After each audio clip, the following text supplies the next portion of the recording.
The Dearborn Independent, Chronicler of the Neglected Truth, October 9, 1926, Volume 26, Number 51.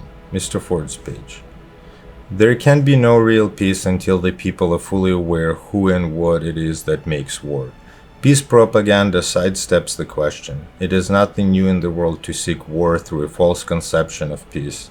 The war maker does not care how he obtains his end, whether through peace propaganda or war propaganda, and therefore we should examine our own attitude to see if it has any element that will serve the war maker, who can use peace conventions and disarmament conferences and is using them. If the United States could be mollycoddled in a day, the next war could be brought on immediately. The war makers are not through.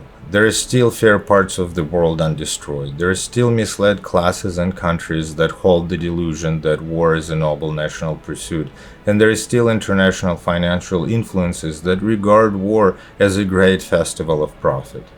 Not that war is being openly sought, though in certain circles you will find it openly predicted. There are certain lines of business in certain countries that always know, sometimes in advance of the military men, when war is coming. And these men were talking of next war before the last one was over, if indeed it has ever been over. It is no longer the glorification of war that serves the war makers' ends. They do not openly preach the necessity of war as was done previous to 1914. But the method is nothing. The attainment of the end is all. It would be a fine thing for the world if people who are interested in peace would get this fact in their mind, namely, to the war maker the method is nothing. There are many methods of getting war. To him, the end is all. If he can reach war through so-called pacifist methods, he will do so. Whether he detour to the right or the left is nothing to him. Either way brings him back to his main desire. It is nothing new in the world to seek war through a false conception of peace. There is always a strong campaign for peace in nations that are soon to feel the brunt of war. National energies of thought and aspiration must be used up in some channel. If they can be diverted into channels of peace thought, it is as useful to the war maker as diverted attention is to the conjurer. So it is never reasonable to assume that the method that is being used is absolute guarantee of the end that is desired. A labor strike, for example, may move along under the banner of justice to the poor, and good people may be stirred in their sympathies towards it, yet the true purpose of the strike might be to destroy the business of some competitor, or even to undermine a nation. Good people above all should be most careful about deception, above all against the use of their good intentions to forward the very end that they abhor.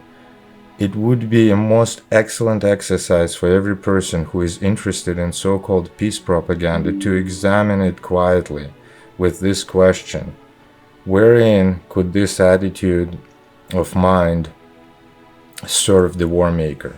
Suppose that everything which is advised by professional pacifists for the United States were done.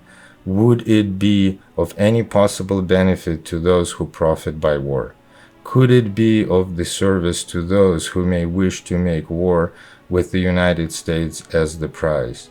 Bearing in mind that the war maker does not care how he obtains his end, whether through peace propaganda or war propaganda, our attitude should be reviewed to see if it has any element that will serve the war maker. This is said because one is persuaded that there can be no real peace secured until the people are fully aware who and what it is that makes war. Even the most insistent peace propaganda sidesteps the question who and what it is that makes war. And the question is sidestepped because once it is answered, war is doomed, and that is not the intentions of the war maker. It is the one fact that causes scrutiny of so-called peace movement, that they will not probe the facts as to who and what causes war. Should they once open the question and begin to disclose the facts, they should become the center of such a storm of unpopularity as should rudely wake them from unpleasant dream of a world that is only waiting to be led into peace. The world will require more than leading, as our peace propagandists would find it if they could be induced to open the question. This matter of war is not poetry, nor oratory, nor sentiment, nor emotion. When you tackle war, you get into a situation that is something like war. The fact that professional pacifism is permitted to sail along as smoothly as it has is evidence that it has not yet touched the core of the matter. To think that the war makers object to disarmament congresses and peace conventions and discussions and groups which encourage young college men to boast that they would never fight for their country, to think that these things offend the war makers is to exhibit infantile innocence of the whole matter. War makers can use these things just as well as not, and are using them. If the United States could be entirely mollycoddled in a day, the next war could be brought on almost immediately. Where is war stopped? Where it begins. We can stop war only where it begins and with those with whom it begins. And that is a matter that requires more than military courage to disclose and act upon.